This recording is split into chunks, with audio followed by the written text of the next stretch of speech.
Vamos, que el fruto del Espíritu no son nada más que 9. Obviamente no podemos perder de perspectiva que Pablo está atendiendo una situación en los Gálatas. Y como está atendiendo una situación en los Gálatas, va a responder conforme precisamente a la situación de Gálatas con las alternativas que esa comunidad necesita. Pero eso no quiere decir que el fruto del Espíritu está limitado y supeditado solamente a 9. Y eso probablemente, si tenemos el tiempo, al final lo vamos a mirar y lo vamos a considerar un poco más ampliado. Donde quiera haya una situación adversa desde el punto de vista de la problemática humana, el Espíritu Santo va a estar disponible y dispuesto para asistirnos. Y nos va a asistir precisamente como resultado de su presencia con y en nosotros. ¿Verdad? Con y en nosotros. Y desde ese punto de vista, pues aquello que falte en un momento circunstancial, X, el que sea, el Espíritu Santo habrá de proveerlo. Y nosotros debemos ser receptivos precisamente a esa labor del Espíritu Santo para que aquello que falte, Él pueda proveer. Yo creo que eso no resta a la labor del Espíritu, sino todo lo contrario. Eso lo que hace es ponernos en la perspectiva de la superabundante gracia que alcanzamos los cristianos como resultado de la presencia del Espíritu Santo en nosotros. Ahora, ¿qué 3 tópicos nos quedan sobre el fruto del Espíritu? Nos queda el tópico de la fe. Mas el fruto del Espíritu también es fe, ¿verdad? Y desde luego, cuando uno va a las Sagradas Escrituras, el término fe tiene variadas implicaciones. Por ejemplo, la fe que cree. ¿Ah? Si confesares con tu boca que Jesucristo es el Señor y creyeres que en tu corazón, pues ese término fe ahí es fe que opera para salvación. Pero también en las Sagradas Escrituras vamos a encontrar el término fe como parte de nuestra creencia o de las doctrinas fundamentales de la Iglesia. Y en las Sagradas Escrituras vamos a leer pasajes bíblicos donde, por ejemplo, la fe que transmitió tu abuela y tu madre, ¿verdad?, a Timoteo. Y desde luego ahí el concepto fe de lo que trata es de las doctrinas fundamentales que Timoteo alcanzó como resultado de ¿qué? De la enseñanza de su mamá y de su abuela. Ahí está tratándose el término fe, pero no desde el punto de vista de la fe que opera para salvación, sino más bien de la fe como experiencia de vida, como experiencia confesional, como experiencia doctrinal. Ahora, cuando miramos el término más el fruto del Espíritu es fe, ¿verdad? Igual a fides, igual a pistis. ¿De qué es lo que trata? Pues de lo que trata es de la confianza que el creyente tiene más allá de las circunstancias. Ese es el término que quiere presentarnos Pablo en su carta a los Gálatas, cuando dice: mas el fruto del Espíritu es fe, es confianza en el Señor, más allá de las circunstancias. Hay una metáfora que vemos en las Sagradas Escrituras cuando, ¿se acuerdan aquel día que los discípulos estaban echando fuera el demonio del joven que vino acompañado de su papá, ¿verdad? Y entonces ellos no pudieron echar fuera el demonio. Y como no pudieron echar fuera el demonio, pues el padre de aquella criatura estaba profundamente frustrado, porque había venido para que los discípulos echaran fuera el demonio. Y desde luego fue frustrante para ellos solamente. Fue frustrante para ellos porque no lo pudieron echar fuera. Llega Jesús y desde luego se da el planteamiento interesante, ¿verdad?, de la conversación que tiene Jesús con el Padre y la forma y manera como el Padre explica el fenómeno de esta aprehensión en la vida de este muchacho, que no solamente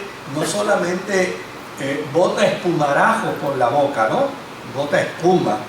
No solamente hay una manifestación de un daño físico desde el punto de vista de que algún trastorno cerebral hay, sino más bien de que él dice: a veces el demonio lo echa al fuego y otras veces lo echa ¿qué? Lo echa al agua. Y Jesús habla con el Padre y el Padre le dice a Jesús que Él cree, ¿verdad? Que Él cree, y desde luego, como ha vivido una experiencia angustiosa con los discípulos, a renglón seguido le pide que le ayude para él poder manejar la incredulidad. Jesús reprende al demonio, el muchacho queda totalmente liberado y desde luego la historia termina en que los discípulos finalmente llaman aparte a Jesús y le preguntan a Jesús que qué había pasado aquí. Nosotros hicimos todo lo que había que hacer y sin embargo nada sucedió. Tú viniste y inmediatamente hubo la liberación.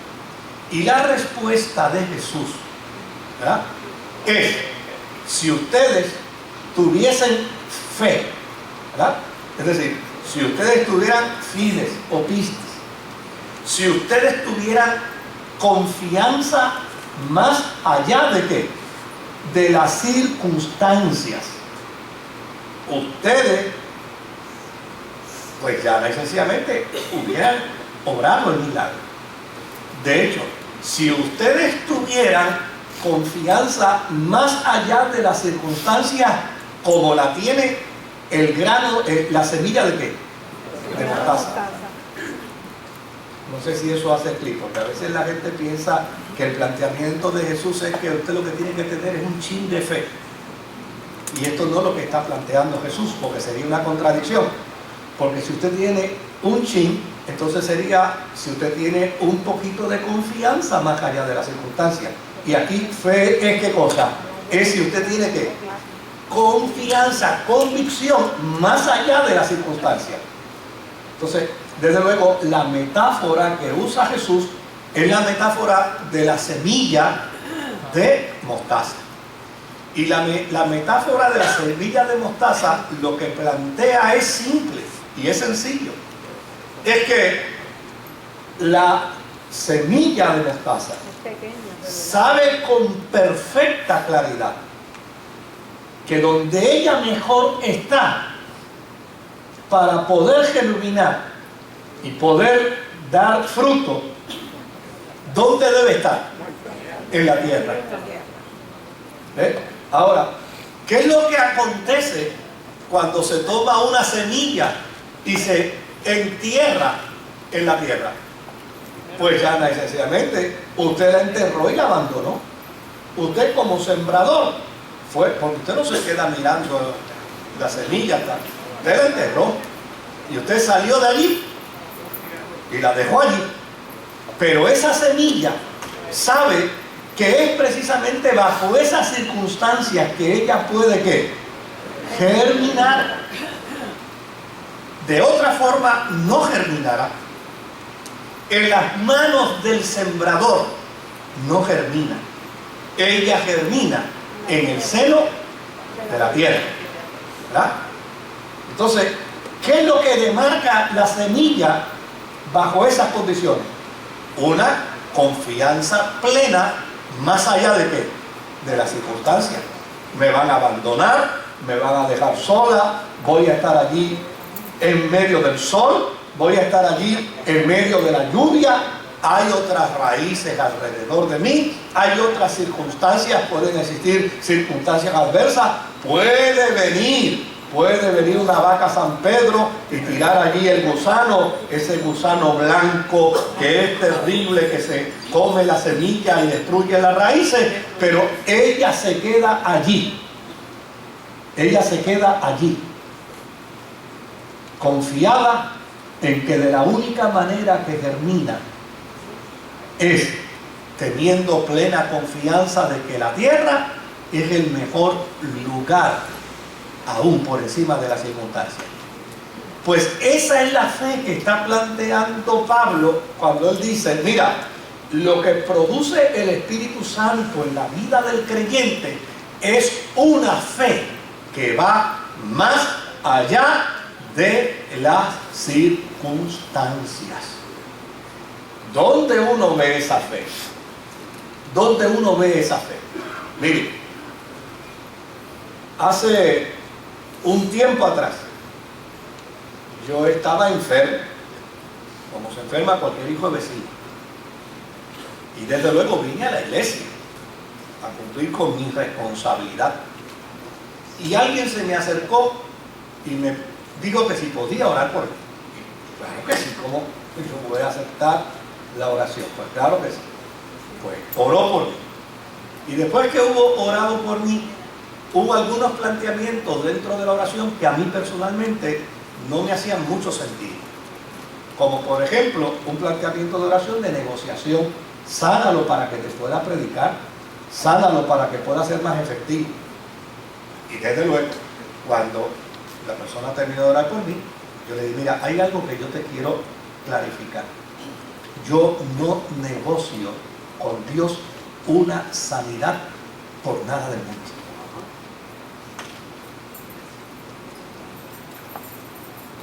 Yo no vine a predicar para que el Señor me sane. Yo vine a predicar porque ese es mi deber y esa es mi responsabilidad. Si me sana, gloria a Dios. Si no me sana, gloria a Dios también. O sea, cuando uno habla de fe más allá de las circunstancias, me parece escuchar al apóstol San Pablo cuando dice, si vivo, para Dios vivo, y si muero, para Dios muero, sea que viva o sea que muera, soy del Señor. Esa es la fe que produce el Espíritu Santo en la vida del creyente. Una fe que opera más allá de las circunstancias.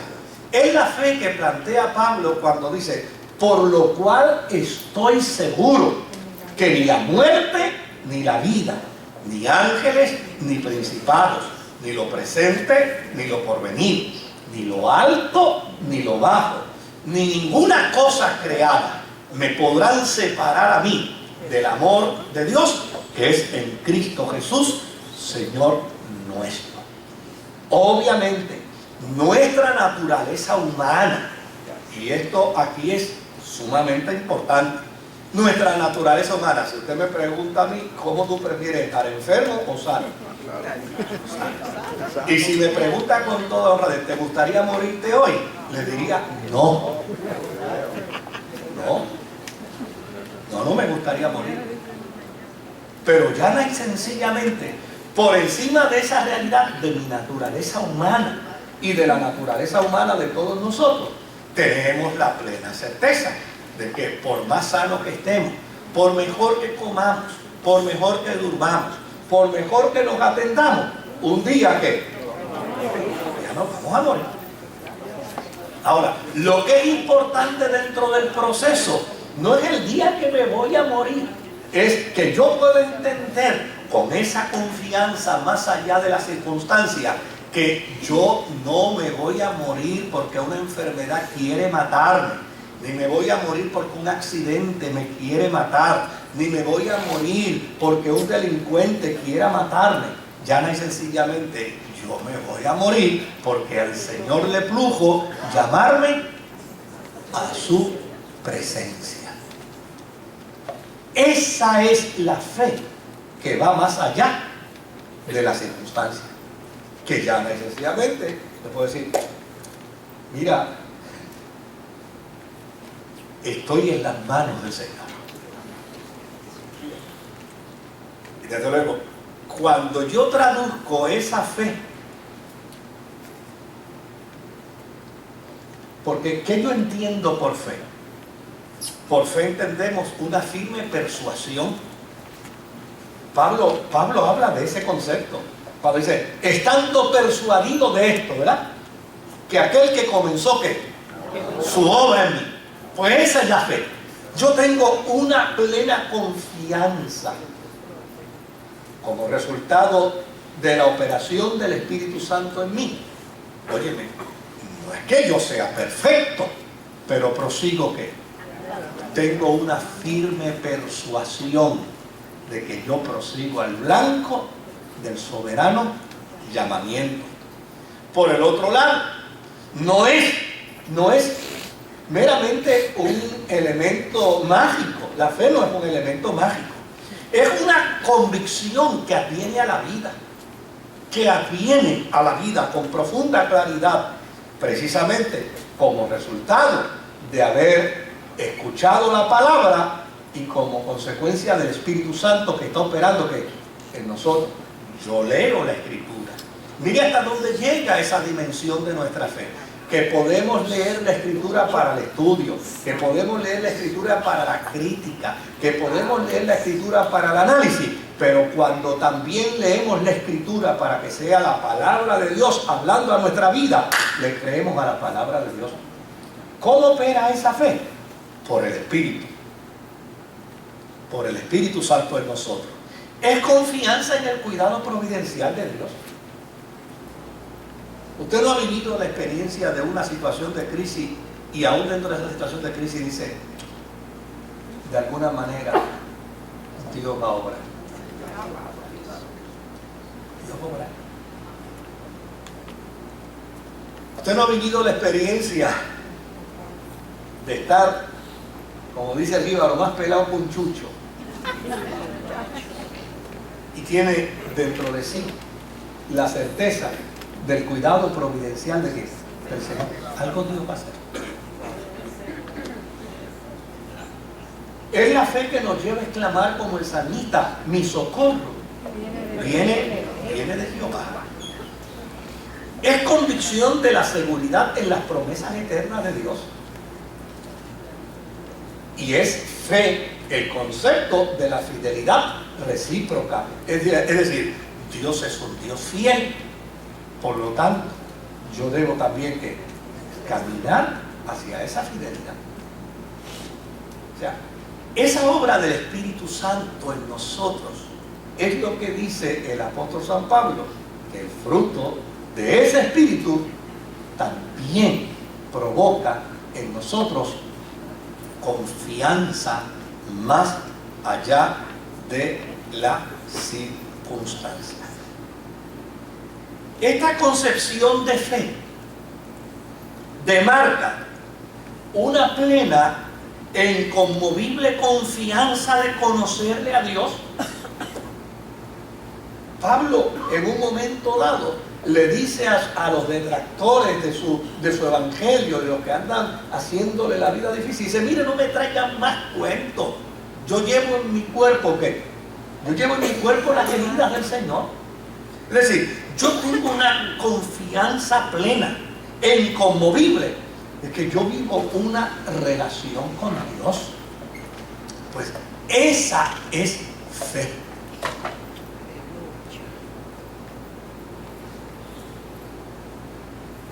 Es la certeza, es la seguridad de que puedo serle fiel dentro de mi naturaleza humana.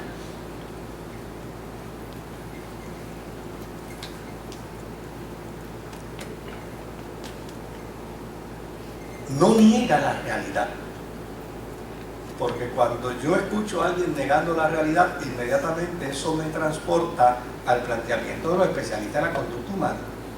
Ya ese es el primer paso de cualquier experiencia de crisis. Pues yo no niego la realidad. En la fe yo no tengo que negar la realidad.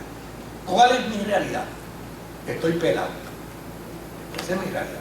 ¿Cuál es mi realidad? Estoy enfermo. ¿Cuál es mi realidad? Tengo una condición que denominan terminal. Esa es mi realidad. Ahora, tengo una convicción más allá de mi circunstancia para poder expresar como el apóstol San Pablo: mi Dios pues proveerá mucho más abundantemente de lo que yo pido y de lo que yo espero. Pues ese trabajo no viene como consecuencia de una confesión sugestiva. Eso no es una cuestión de sugestión. Eso viene como resultado de una profunda convicción. Por eso, claro, yo sé que hay gente que tal vez se pueda incomodar y tienen el perfecto derecho a incomodarse. Por eso cuando yo me topo con alguien que anda con esos juegos de que piensa que la vida cristiana es un elemento sugestivo, un elemento sincrético, esa gente que anda con unos juegos religiosos por ahí, de que eso yo no lo recibo, pues a mí eso lo que me hace pensar es que eso es un infantilismo espiritual. Es un infantilismo espiritual. De hecho, yo compartí un testimonio en uno de los sermones que prediqué hace unas semanas atrás, precisamente, donde yo descubrí el sentido verdadero de la fe. Pues yo lo descubrí en la mesa de mi casa, con mi papá, con mi mamá, sentado a la mesa. ¿Cómo lo descubrí? Óyeme, cuando lo que estábamos comiendo era nada más que arroz blanco y huevo frito. Porque no había para más, ¿verdad? No había nada más. Allí yo lo descubrí. Yo descubrí la fe de mi padre. A reclamar promesas y a exigir promesas y a negociar promesas, y pudo muy bien haber dicho: yo no recibo esto. ¿Ah? Pero era lo que había. ¿Y qué me conmovía de la fe de mi padre? Cuando nos decía: vamos a orar, inclinen su cabeza. Y yo lo escuchaba decir aquella oración que jamás se me olvidará: gracias te doy, Padre, porque en esta casa se cumple hoy tu palabra. Mejor es el bocado a seca en la casa de paz que el banquete en la casa de contienda. Y nos miraba, o sea, vamos a comernos esto como si fuera un bistec. Eso para mí es fe. ¿Qué fe? Es convicción más allá de las circunstancias. No niega la realidad. No niega la realidad. Ni me invita a entrar en un juego, óigame, donde yo empiezo a declarar y a declarar y a declarar. ¿Qué hago yo con mi declaración?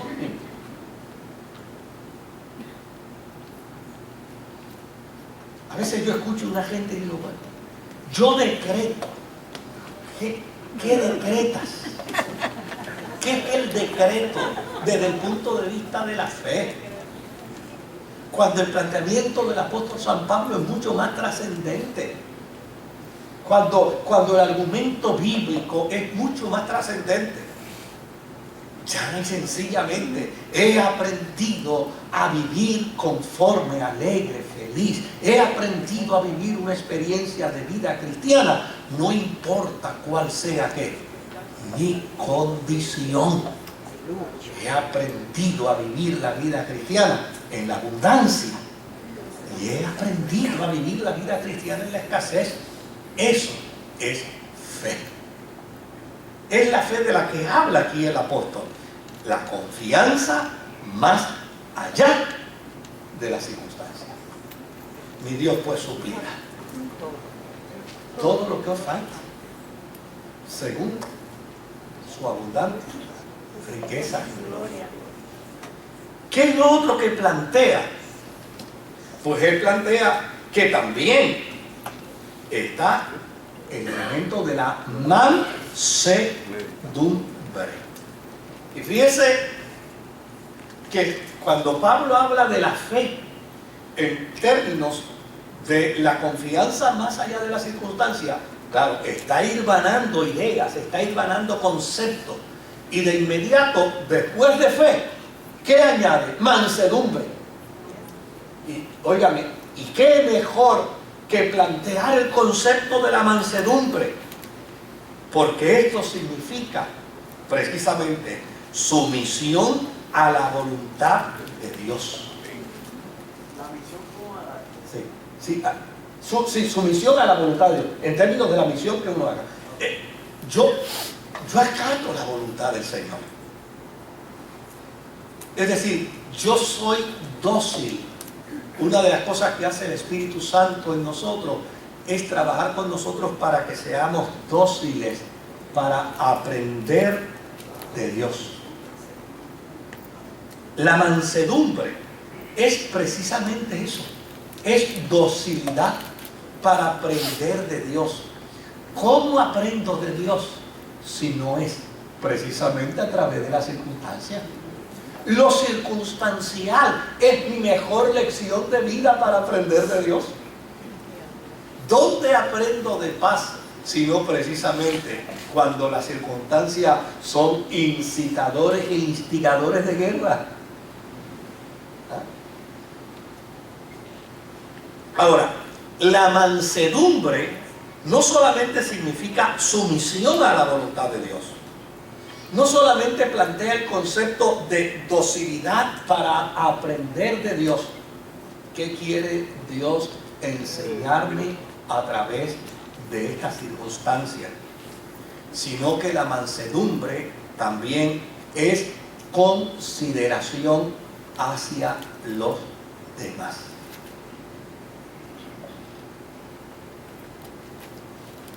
Oigan, porque yo siempre tengo una respuesta lógica para Dios que me beneficia a mí. Donde yo no tengo respuesta muchas veces buena, es para los demás. Cuando yo me caigo es que me metieron el pie. Cuando se cae mi hermano, que es un sinvergüenza, quiso caerse.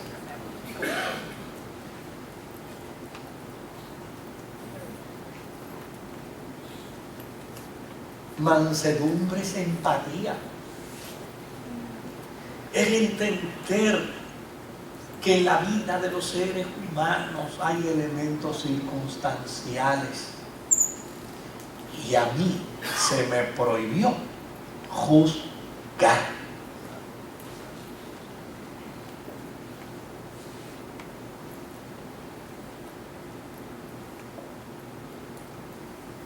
Mansedumbre. Oiga, para ser manso,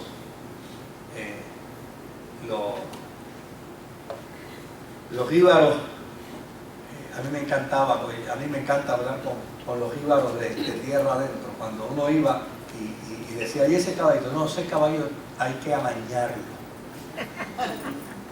hay que amansarlo, porque todavía tiene unas malas mañas que hay que controlárselas. Mansedumbre es entender nuestra realidad. Y a mí me encantó una expresión que la anoté aquí. Mansedumbre es saber que uno es un animal bravo, pero está domesticado. Eso es mansedumbre. O sea, yo no soy manso porque tengo miedo, soy manso, porque llana y sencillamente el Espíritu de Dios me ha domesticado. Sé responder a las circunstancias desde una perspectiva cristiana. Tengo cuidado de las rabascas. Que mi rabascá no me lleve a lastimar, que mi rabascá no me lleve a ofender, que mi rabascá no me lleve a conducirme fuera de lo que es la conducta cristiana. Eso es precisamente mansedumbre. Mansedumbre es una obra de concienciación en Dios para disponer al espíritu humano a aceptar en su vida el propósito y la voluntad de Dios más allá de las circunstancias. Dice que interesante que Pablo trabaja primero el concepto de la fe como fruto del espíritu y arregló seguido aplica inmediatamente la mansedumbre. Desde luego que somos humanos y vamos a funcionar como humanos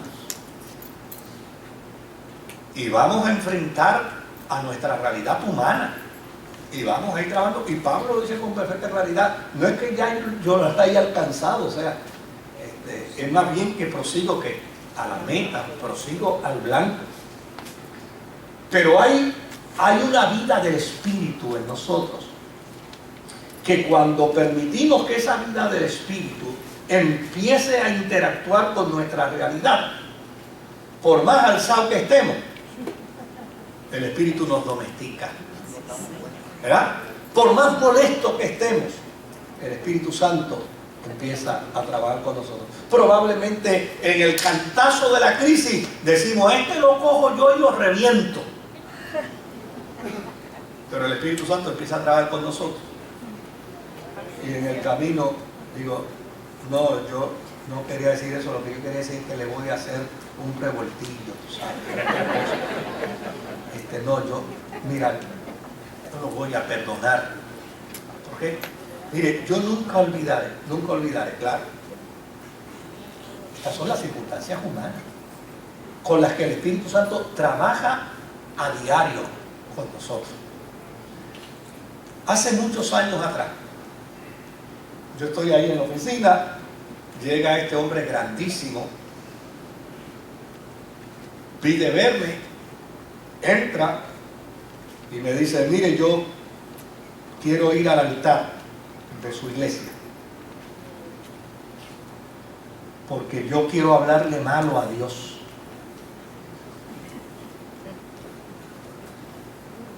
Pero yo quiero que usted sea el testigo.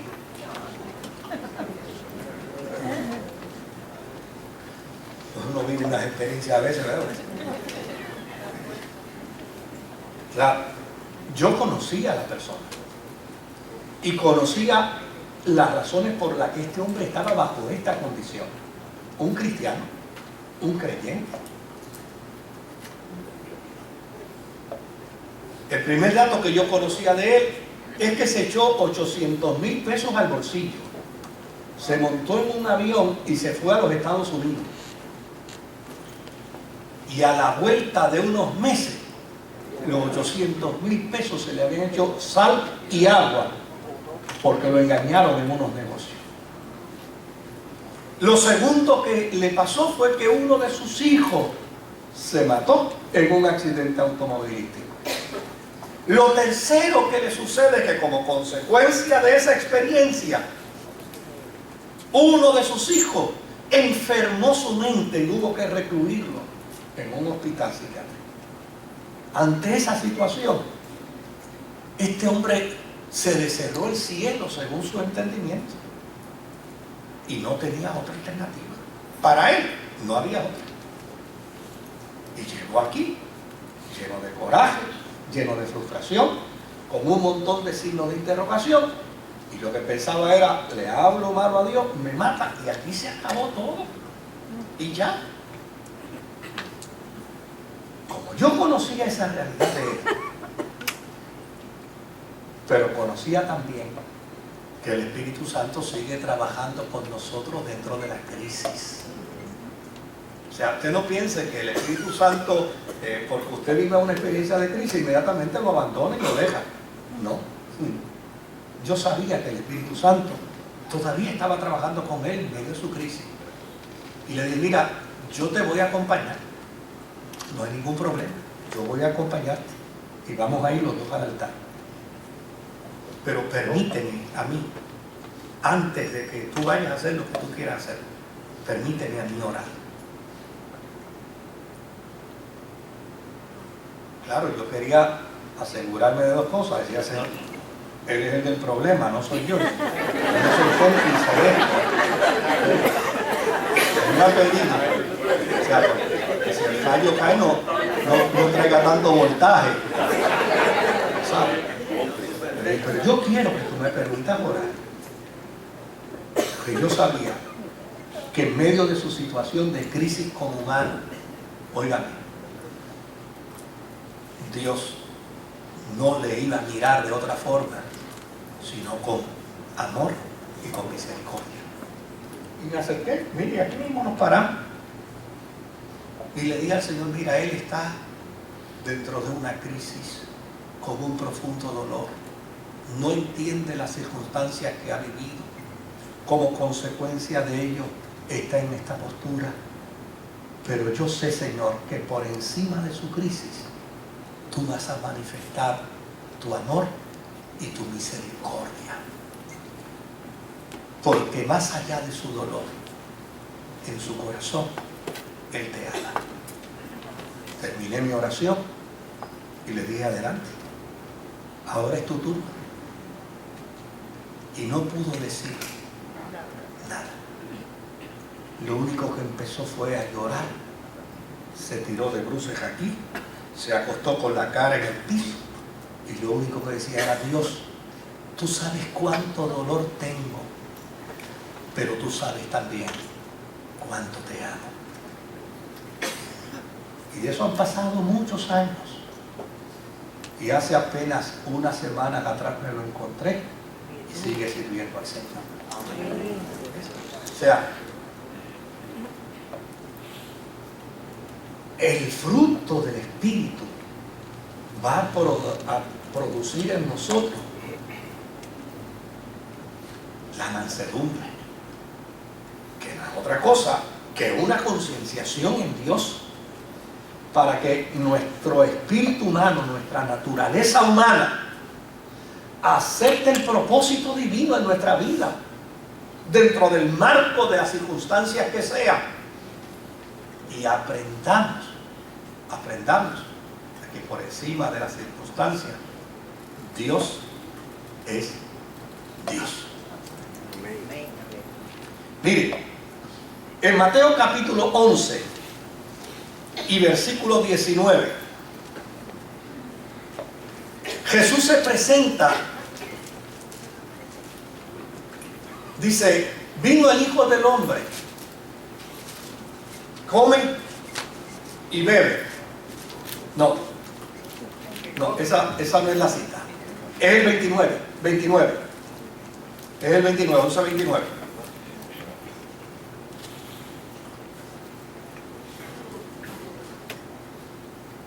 11:29. Dice, llevad mi yugo sobre vosotros y aprended de mí, que soy ¿qué? Manso y humilde de corazón, y hallaréis descanso. ¿Para qué? Para vuestras almas. ¿Dónde uno descubre la humildad y la mansedumbre de Jesús? Ahí, sí, dentro de la circunstancia. Precisamente donde uno ve esa mansedumbre de Jesús es justo en la oración que tiene con el Padre antes de ser arrestado. Si es posible, pasa de mí que esta copa. Óigame, si alguien tenía conciencia de lo que implicaba morir en la cruz como el Cordero de Dios, era Jesús. Jesús sabía que morir en la cruz significaba que le iban a echar encima el pecado de toda la humanidad. Y eso tiene que ser mucha basura junta. Eso tiene que ser mucha podredumbre junta. Le iban a echar todo el pecado de la humanidad. Él sabía que en ese momento él quedaría abandonado, porque tenía que cargarlo sobre de él.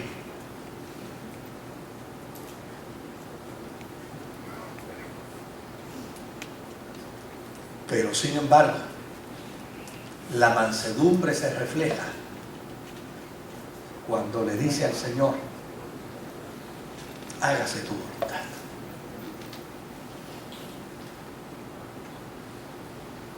¿Reveló la humanidad? Claro que la reveló. Manifestó la humanidad. Porque cuando está diciendo, si es posible, pasa de mí esta copa, ¿qué está diciendo? Óyeme, si todavía hay otra alternativa, si hay otra alternativa, ¿se da cuenta? O sea, que no es que neguemos la humanidad, querido. Hay gente que no ha tenido una comprensión cabal de la vida cristiana y piensan que el crecimiento de la vida cristiana es renunciar a la humanidad. El crecimiento de la vida cristiana es crecer a la voluntad de Dios a pesar de nuestra humanidad. Es negarnos a pesar de nuestra humanidad. Es entender que por encima de lo que yo quiero está la voluntad de ¿quién? De Dios. Esa es la mansedumbre. Óigame, ¿y sabe qué me llena de satisfacción? Ese que es el fruto del Espíritu. El Espíritu produce en nosotros esa capacidad de mansedumbre. Jesús demostró su humanidad. Si es posible, si hay alguna manera de que esto se pueda manejar de otra forma, qué sé yo, alguna... pero parece que el cielo le movió la cabeza. Y le dijo: compadre, esto es lo que hay para ti. Pues si es eso, hágase tu voluntad. Esa es la mansedumbre. Y vuelvo y repito, pues yo me lo tengo que repetir a mí mismo, ¿verdad? No es que ya lo hayamos alcanzado. Ahora, el desafío de esa mansedumbre, de ese Jesús que dice: aprendan de mí, también nos es consignada a nosotros. Efesios capítulo 4 y versículo 2. Efesios capítulo 4, versículo 2.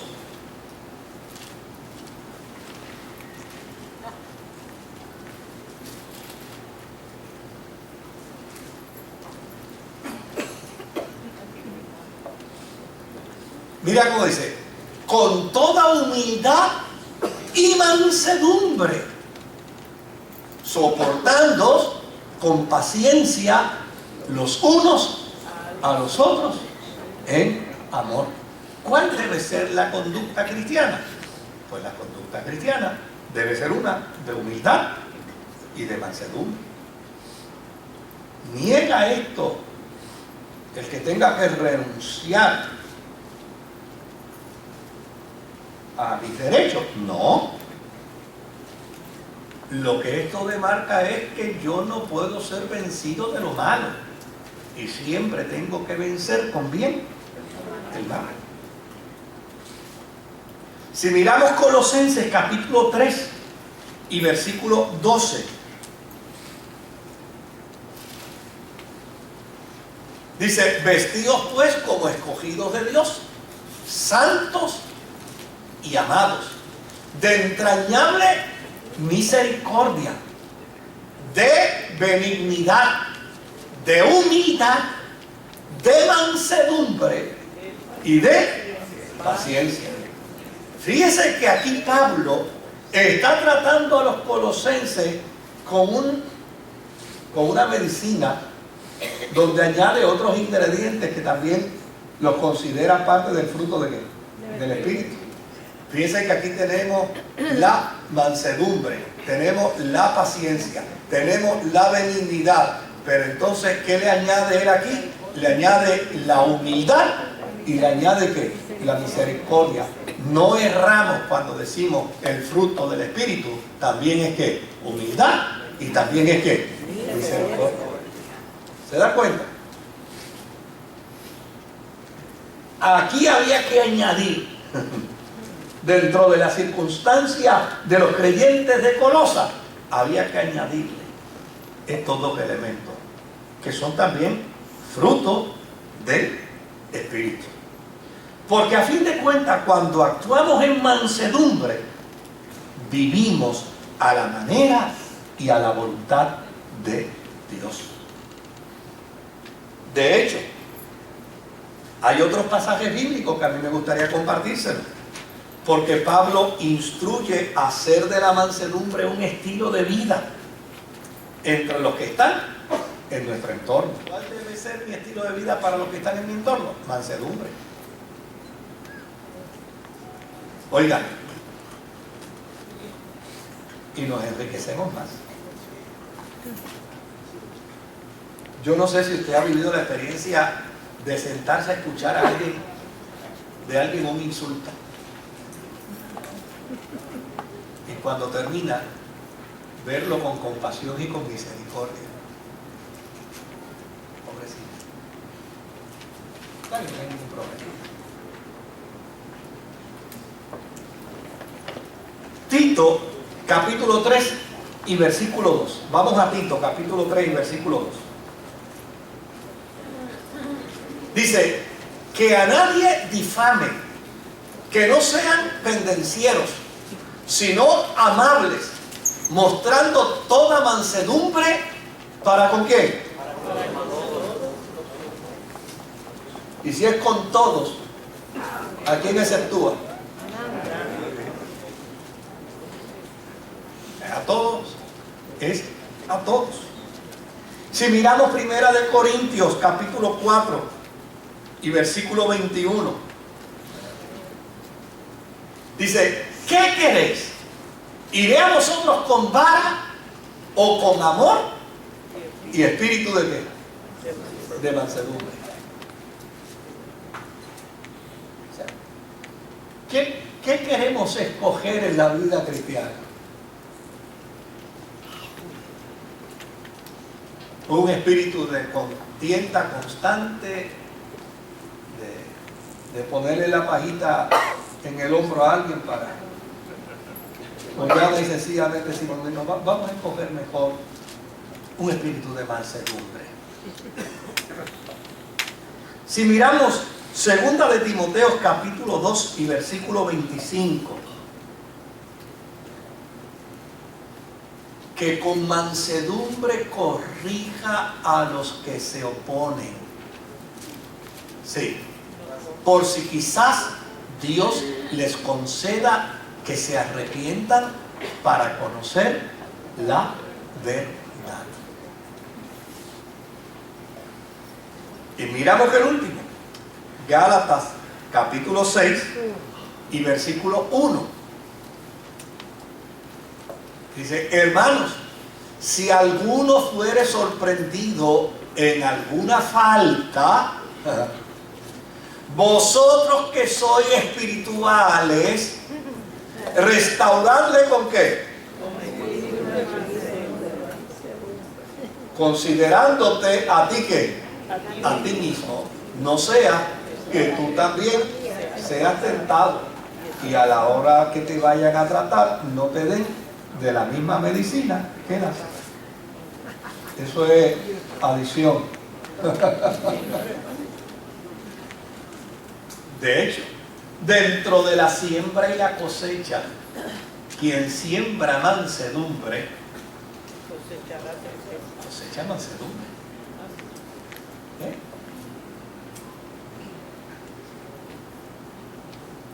Y Jesús dijo que el que siembra vientos cosecha tempestad. Mire,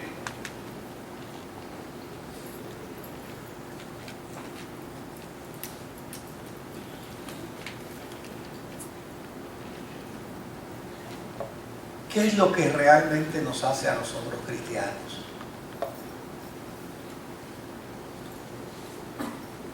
¿Qué es? El comportamiento positivo dentro de las circunstancias negativas que ocurren en nuestro alrededor. Óyeme, la manera como yo proyecto al Jesús que está en mí dentro de las circunstancias que voy a vivir. Ese es el gran desafío de la vida cristiana. Y desde luego, fíjese como lo estoy plantando como un gran desafío.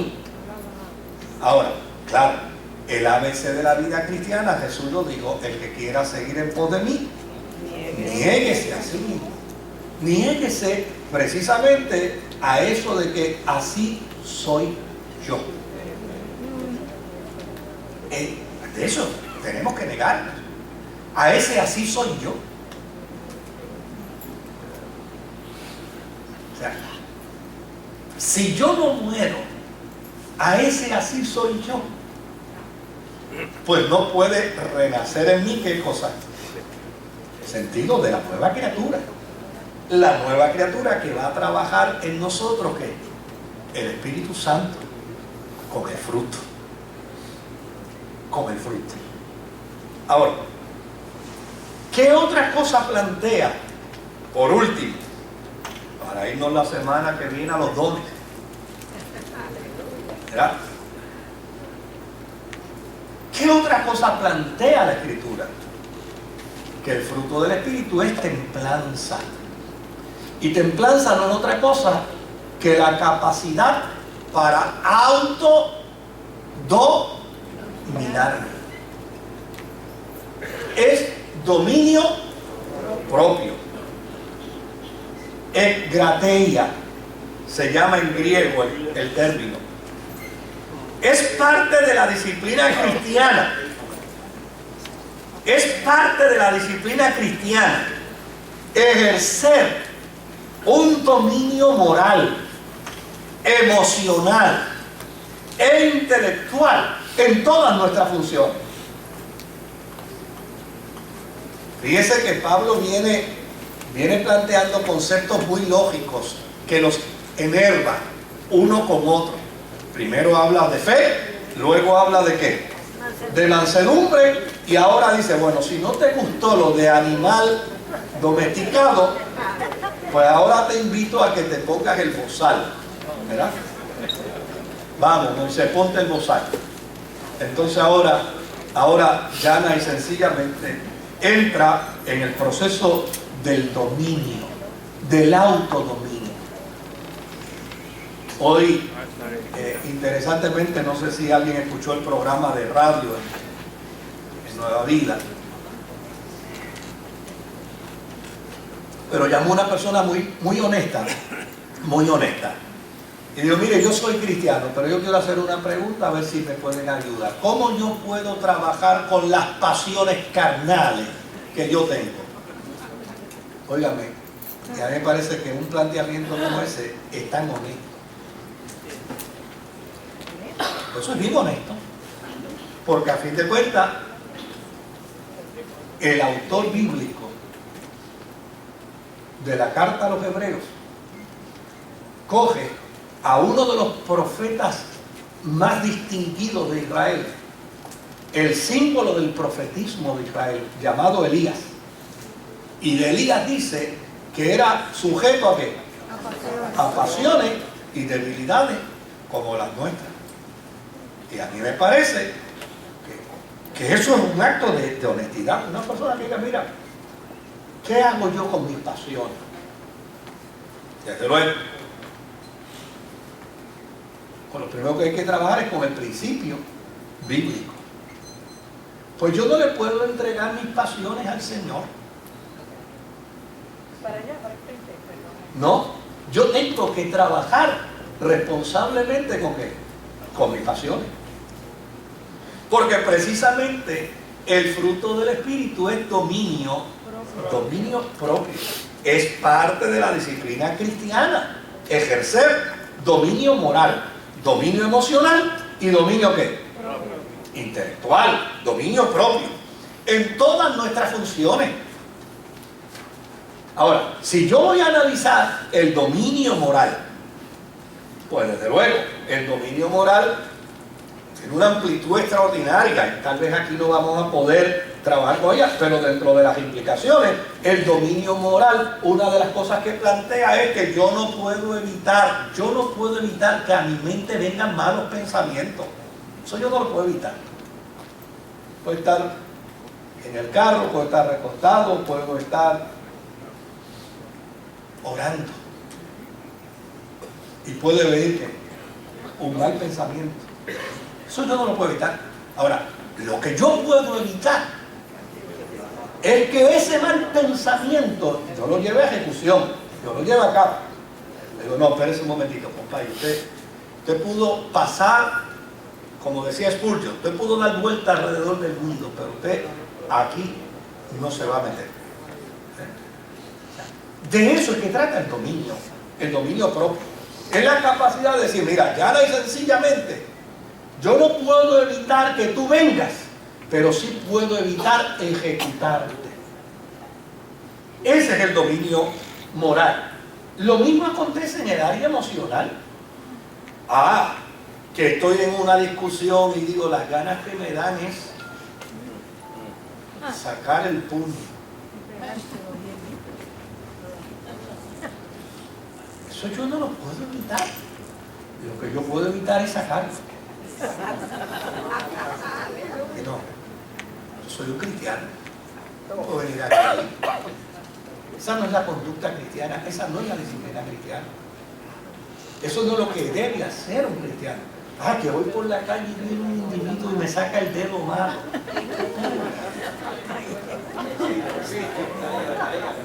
¿Qué debo hacer? Soy un cristiano. Tengo que empezar a trabajar ¿con qué? Con el dominio propio. O sea, lo mismo acontece en el campo intelectual.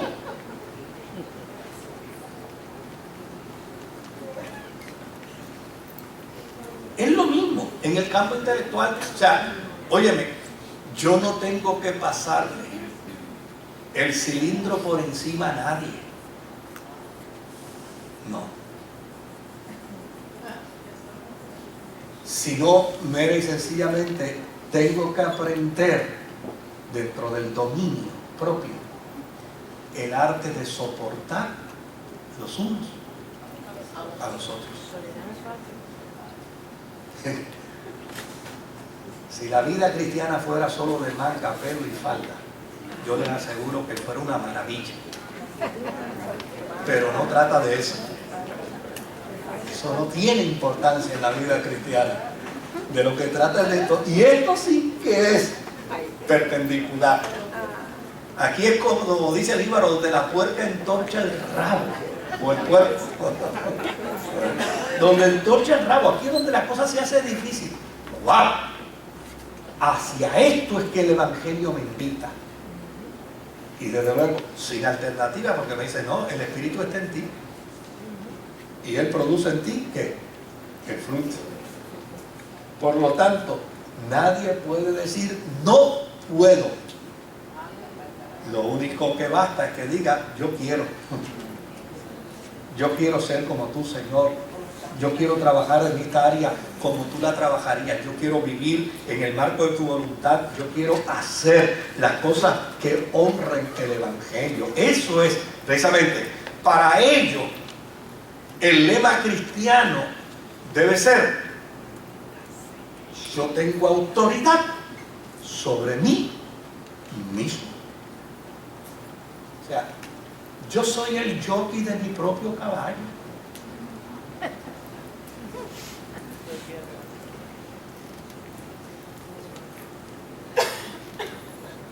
Les voy a decir como padre, no es que yo lo haya alcanzado, ¿sabes?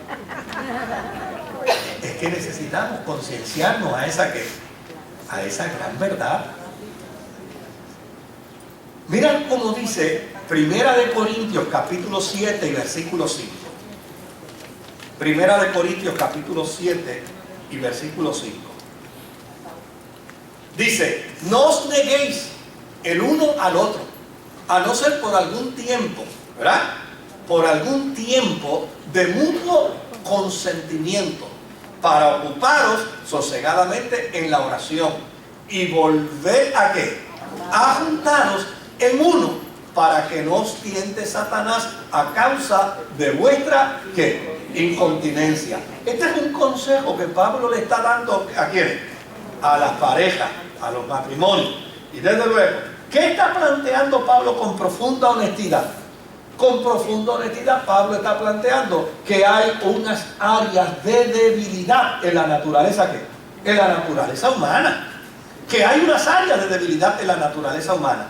¿Qué es lo que hay que hacer? Óigame, dentro del dominio propio, lo único que tiene uno que hacer es establecer estrategia. ¿Verdad?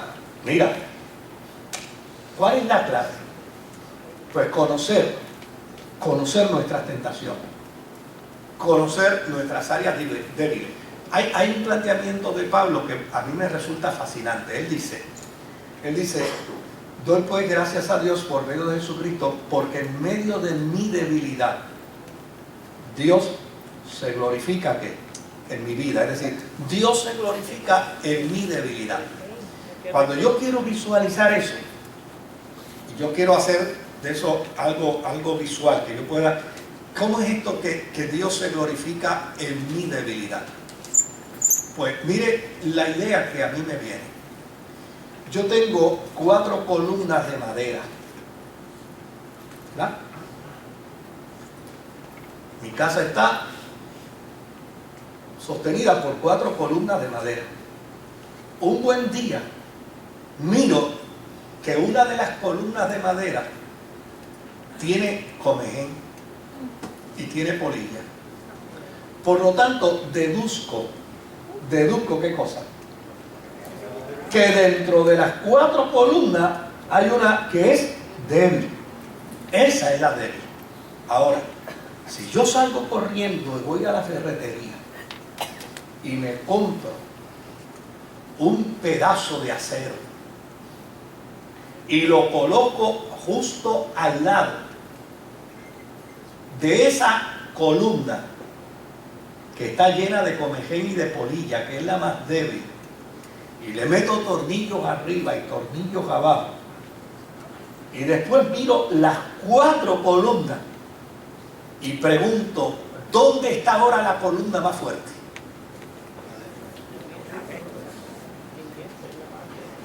Pues ahora resulta que metiendo una columna de hierro, donde está la debilidad, es donde hay más fortaleza. Pues ese es el planteamiento que hace Pablo cuando dice, en medio de mi debilidad, ¿qué hay? Dios se glorifica. Ahí es donde yo meto a Dios. Señor, esta es mi debilidad. Pues ahí yo empiezo a ¿qué? A poner el elemento espiritual. Y tengo que poner estrategias. Si mi debilidad es el alcohol, si mi debilidad es el dinero, si mi debilidad es el sexo, ¿qué es lo que tengo que hacer como cristiano? La Biblia dice, el proverbio dice, el sabio ve el mal y ¿qué hace? Se aleja de él. Oye, si mi debilidad es el alcohol, ¿cómo me voy a meter en el lugar donde hay alcohol? Esa es mi debilidad. Pues ahí, ese no es mi lugar. Si mi debilidad es el dinero o es el sexo, pues lo que yo tengo que hacer es llana y sencillamente disciplinar mi vida. Dominio propio. Disciplinar mi vida precisamente para aquellas cosas que me hacen vulnerable, poderlas distanciar de mi experiencia de vida. Es decir, el dominio propio tiene una profunda implicación. ¿Cuál es esa implicación? Si bien es cierto que los frutos de la carne producen vicios, ¿verdad? Porque fíjense que Pablo comienza hablando de los frutos de ¿qué? De la carne.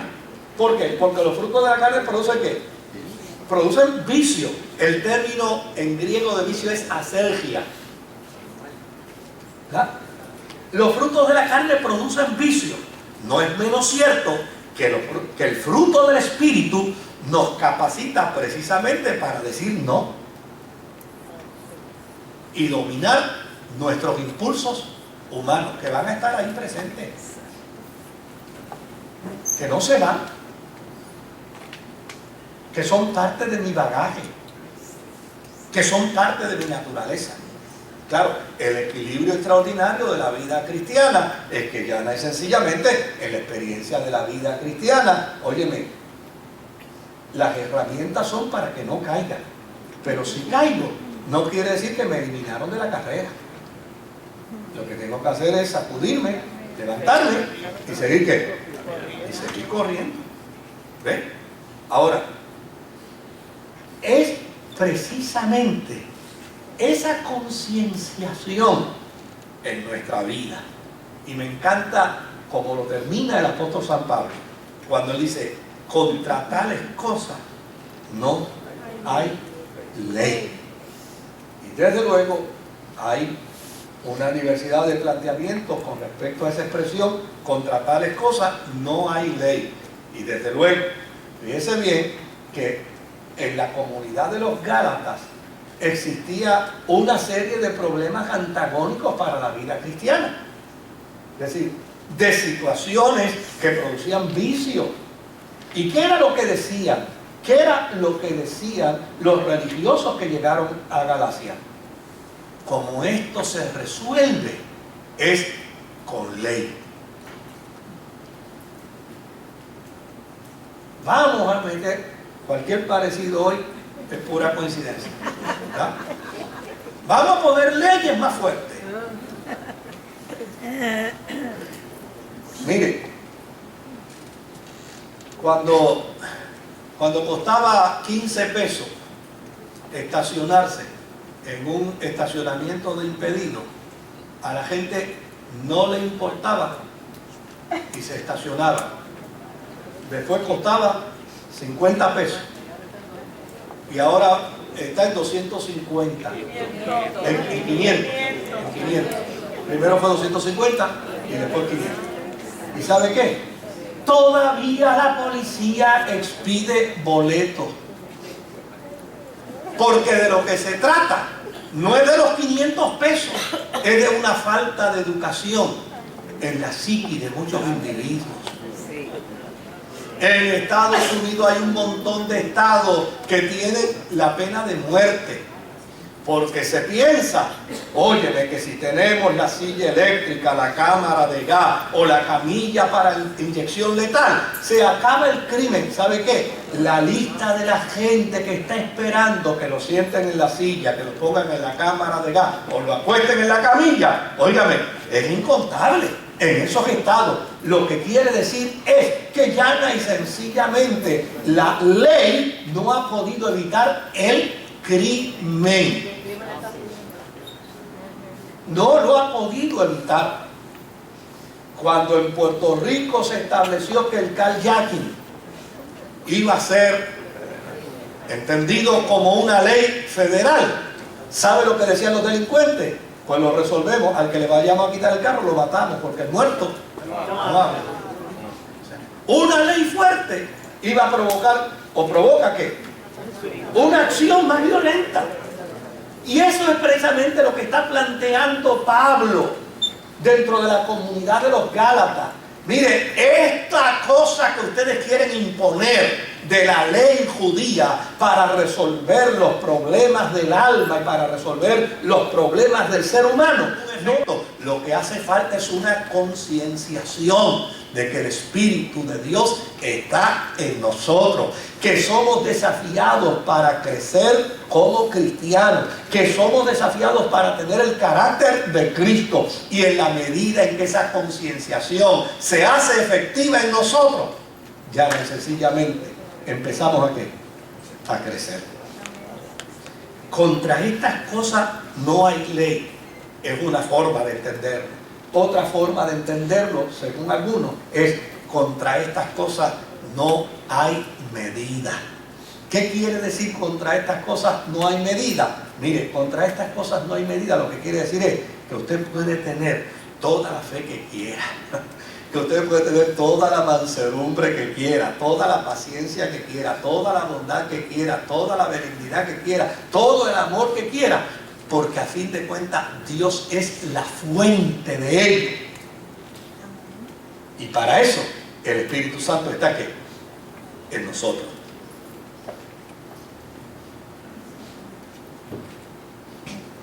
Cuando uno lo mira desde esa perspectiva, cuando uno lo mira desde esa óptica, entonces realmente uno se siente desafiado en la vida cristiana. Dice, wow, no es que ya lo haya alcanzado, pero prosigo. Desde luego, cuando Pablo le escribe a los Filipenses en el capítulo 4 y versículo 8, voy a usar el planteamiento de la Biblia, de la nueva versión. Dice, por lo demás, ¿verdad? Por lo demás, es como habiéndolo ya dicho todo. Déjeme decirle esto también. Déjeme añadirle esto. Por lo demás, hermanos, todo lo que es verdadero, ¿verdad? Todo lo que es verdadero. Fíjense que aquí está planteando un nuevo ¿qué? Elemento, que es fruto de qué? El fruto del Espíritu. Porque, oiga, un hombre y una mujer del Espíritu habla verdad. Todo lo que es verdadero, todo lo que es honesto, todo lo justo, todo lo puro, todo lo amable, todo lo que es de buen nombre, si hay virtud alguna, si algo digno de alabanza, en esto que pensar. ¿Cuál es la tarea del Espíritu Santo en la vida de nosotros los cristianos? La tarea del Espíritu Santo es capacitarnos para el día glorioso de nuestro encuentro con ¿quién? Con el Señor. Esa es la tarea. Él es el Paracletos. Esa es su tarea, capacitarnos para el día glorioso de nuestro encuentro con el Señor, que pueda presentarnos al Señor como una esposa fiel. Aquí está. Él también dirá, los que medite, tampoco se ha perdido ninguno. Esa es la tarea del Espíritu Santo. ¿Cómo se logra? Se logra respondiendo precisamente a la intención del Espíritu. No requiere magia. No es una cosa como a veces, ¿verdad? Yo creo en las experiencias espirituales y creo en la búsqueda del Señor y creo en la oración, pero a veces pensamos que esto es una cuestión de necesito meterme entonces en una semana de vigilia, en una semana de oración, una semana de ayuno. No, todo eso es bueno, todo eso es maravilloso y bueno. No, más que eso, lo que necesito es concienciarme. Soy del Señor, le pertenezco al Señor. El Espíritu Santo de Dios está en mí. Hay un fruto de ese Espíritu Santo en mí que yo tengo que empezar a proyectar.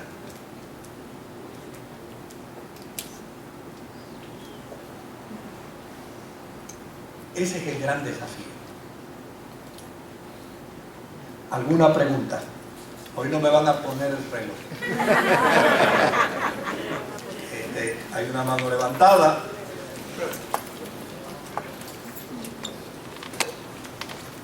Pastor, volviendo atrás con lo de las realidades, no enajenarnos de la realidad. Cuando en la Biblia nos habla de la fe, del Padre de la fe, sí, que él mismo nos dice que hay que llamar las cosas como las cosas que no son como si fueran. Sí. Explíqueme eso, a ver si hay enajenación o hablan fuera de la realidad. La Escritura dice que Dios llama a las cosas que no son como si fuesen. Dios llama a las cosas que no son y llamó las cosas que no son como si fuesen. Dijo que fuera la luz y fue la luz. Desde el punto de vista de la vida cristiana, la experiencia de la fe es convicción, es profunda convicción que va más allá de las circunstancias, pero esa convicción no la podemos convertir en un acto de magia. O sea, yo puedo, ¿verdad? Yo puedo, desde el punto de vista de mi fe, decir, estoy enfermo, Señor, yo me declaro sano. Creerlo y hablarlo, creí por lo cual hablé. Sí, pero ¿y dónde está la voluntad del Señor si yo lo creo y lo hablo, y lo creo y lo hablo, y lo creo y lo hablo, lo creo y lo hablo, y todavía no le he preguntado al Señor cuál es su voluntad? Porque a fin de cuentas de algo me voy a morir. ¿Ves? A Lázaro lo resucitaron. Si lo ven, avísenme. Se murió. O sea, eso es lo que a veces se pierde de perspectiva. Eso es lo que a veces pierde el balance de la vida cristiana, donde pensamos que lo fuerte no es Dios, que la fortaleza está en nuestra confesión. Mire, nuestra confesión se hace realidad si está en la voluntad de Dios. Pero si no está en la voluntad de Dios, yo me voy a matar confesando y yo no le voy a doblar el brazo a Dios, porque Dios establece su voluntad en la eternidad. Imagínese usted a Pablo cuando iba camino al martirio. Imagínese usted a los héroes de la fe de Hebreos cuando iban camino al martirio. Si ellos hubieran ido diciendo, no lo recibo, no lo confieso, no lo creo, no me va a suceder, ¿hubiera detenido el martirio? No, querido. Oiga Pablo ahora, camino al martirio, hijo mío Timoteo, yo ya estoy para ser entregado. Solo me espera recibir la corona incorruptible de gloria que el Señor no solamente tiene para mí, sino para todos cuanto aman su venida. Esa es la dimensión en la que nosotros como cristianos necesitamos crecer. Desde luego, a mí me viene un diagnóstico clínico y digo, Señor, yo creo que tú puedes obrar y yo te voy a bendecir y toda la gloria yo te la voy a dar a ti. Pero a fin de cuentas, si esa condición que vino es el vehículo que Dios quiere usar para llamarme a su presencia, ¿qué puedo hacer? Mira, Moisés, viniste con un propósito, lo cumpliste, terminó el tiempo. Quiero invitarte para que vengas a mi presencia.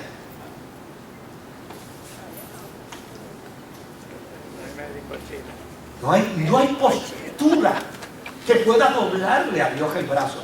Mire, y vuelvo y les digo, hay gente que me dice, ¿y cuando tú oras por los enfermos? Cuando yo oro por los enfermos, oro para que el Señor los sane. Yo nunca he orado por un enfermo para que el Señor se lo lleve. No me pediría la oración la gente. No. Yo oro para que el Señor lo sane. Señor, sánalo. Pero a fin de cuentas, de hecho, alguien me estaba recordando hoy, ahorita, precisamente una experiencia que yo personalmente viví con una querida amiga que falleció su mamá y yo llegué justo en el momento, en el mismo instante que su madre falleció, y yo puedo entender su reacción emocional, y yo puedo entender el dolor, y puedo entender la angustia. Oiga, pero me estará cayendo a puño a mí. Para hacerme una pregunta, ¿y por qué a mí? ¿Por qué a mí? Y cada vez que me preguntaba por qué a mí era un puño que me daba, ¿y por qué a mí? En lo que yo encuentro la respuesta me va a chocar. Pues le voy a responder.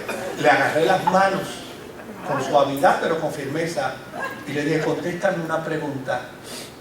¿Te hubiera gustado que en lugar de la tuya se hubiera muerto la mía?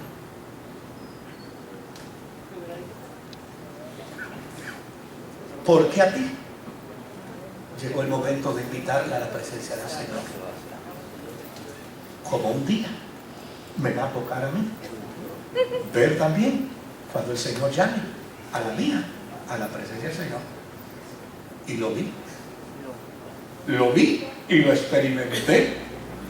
Y cargué a mi madre muerta, luego de haberse ido con el Señor de rodillas orando. ¿Ven? Ahí la vi de rodillas. Cuando la fui a levantar, la sentí fría. Cuando miré su cabecita, obviamente toda la sangre se había ido a su cabeza. Busqué pulso, no había. Chequeé corazón, no había palpitación. Y me di cuenta que había partido a la presencia del Señor de rodillas.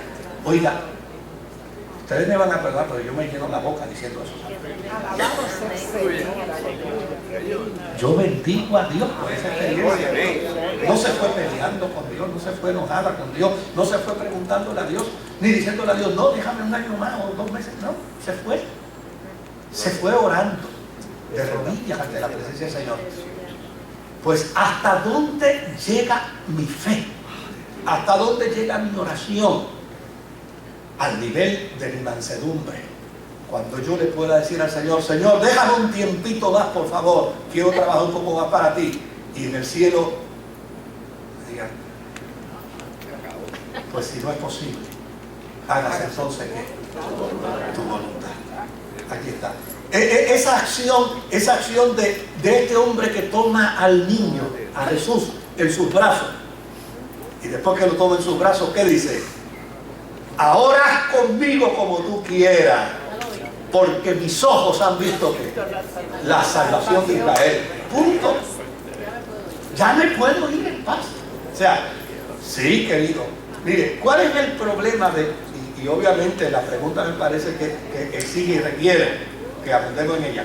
Mire, ¿cuál es el problema de esto? El problema de esto es cuando, como resultado de una fe mágica, entonces las cosas no se dan como las queremos. Y después, ¿qué explicación damos?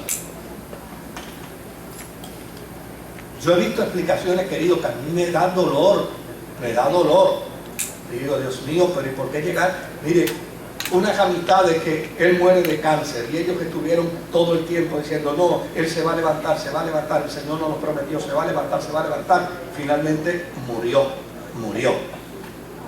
Llegó el momento de su partida, no lo mató el cáncer, el Señor lo llamó a su presencia. Pero entonces, ¿cómo lo arreglo? Porque ya yo dije que me habían dicho que se iba a levantar. ¿Cómo lo arreglo? Cuando yo escuché el cómo lo arreglo, yo dije, bendito, pero ¿y por qué hay necesidad de decir esto? ¿Sabe cuál fue la respuesta? Hermano, el Señor lo sanó. Pero después que el Señor lo sanó, le preguntó, ¿te quieres quedar o te quieres ir conmigo? Y yo decía, pero ¿y por qué tienen que decir eso? ¿Por qué? Porque, ¿para qué sanarlo si se lo iba a llevar? Si el cáncer no fue la muerte. El cáncer no fue la muerte. No, fue que el Señor lo llamó a su presencia, punto. Amén. Lo que dice la Escritura, lo cual es mucho mejor. Entonces, esa dimensión de fe, claro, voy a orar para que el Señor haga milagros, voy a orar para que el Señor sane, voy a orar para que el Señor liberte, voy a orar siempre creyendo que lo que pido en el nombre de Jesús será hecho conforme a su voluntad. Jamás de los jamases que se imponga mi voluntad sobre la voluntad de Dios. Ese sería mi peor error, pretender que se imponga mi voluntad. Ahí se perdió el fruto del Espíritu. ¿Algún otro comentario? Adelante, Javier.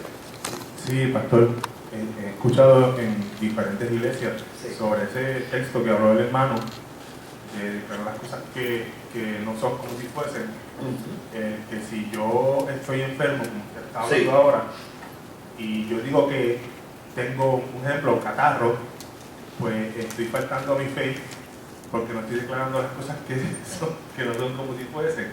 Entonces estoy permitiendo que entonces Dios no me sane, porque entonces yo estoy diciendo que tengo un catarro. Eso se está enseñando mucho en muchos sitios. Sí. Mire, uno no puede evitar lo que la gente quiere enseñar. Obviamente, pues, uno no lo va a evitar. Ahora, déjeme decirle algo. No hay ningún problema que usted llame lo que no es como si fuese. Ese no es el problema. El problema es que usted pretenda que sea por encima de la voluntad de Dios. Ahí es donde está el problema. Pues mire, yo digo, Señor, no tengo dinero, provéeme dinero para hoy.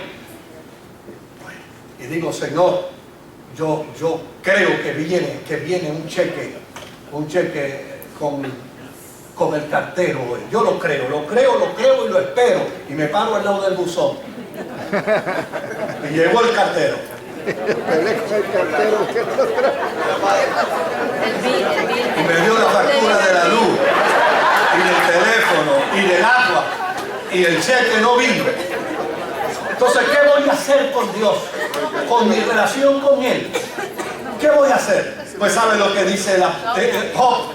Mira, a mí me encanta el planteamiento de Job, que es más teológico que lo que puede decir cualquiera por ahí. El planteamiento de Job es, ¿acaso voy a bendecir a Dios cuando las cosas son buenas y lo maldeciré cuando sean malas? De ninguna manera.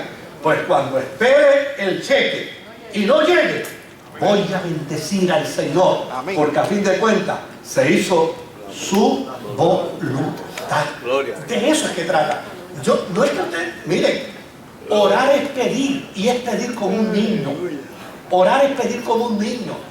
Y usted no puede prohibirle al niño que pida como niño.